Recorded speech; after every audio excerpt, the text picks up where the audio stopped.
Ironically, however, the very innovations that are making possible dramatic improvements in human well-being are also creating new problems which raise the specter of an alarming and possibly catastrophic disaster to the biosphere we live in.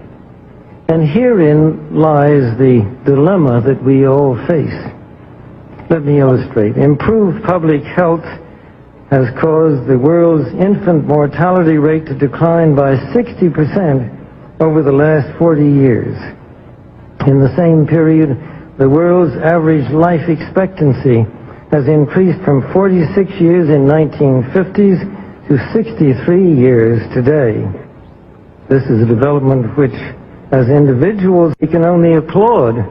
However, the result of these positive measures is a world population that has risen during the same short period of time geometrically to almost 6 billion people and could easily exceed 8 billion by the year 2020.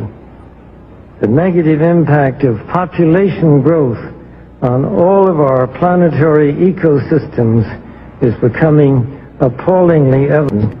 The rapid growing exploitation of the world's supply of energy and water is a matter of deep concern, and the toxic byproducts of widespread industrialization have increased atmospheric pollution to dangerous levels.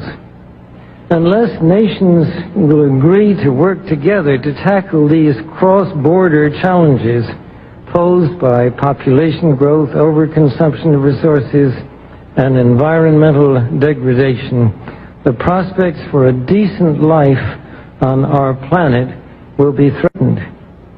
The recent UN meeting in Cairo is appropriately focused on one of these key issues, population growth.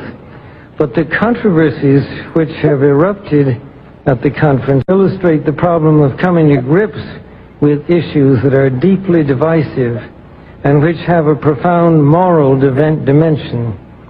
The United Nations can and should play an essential role in helping the world find a satisfactory way of stabilizing world population and stimulating economic development in a manner that is sensitive to religious and moral considerations. Economic growth is, of course, an inevitable corollary of a growing population and is essential to improve standards of living. But without careful coordination, unrestrained economic growth poses further threats to our environment. This was a major subject of discussion at the conference in Rio de Janeiro on the environment 2 years ago. The focus then was on sustainable growth and global development. It was pointed out at the conference that growth is most efficiently managed by the private sector, but regulation of the process by national governments and international bodies is also needed, and once again, the United Nations should certainly be among the catalysts and coordinators of this process.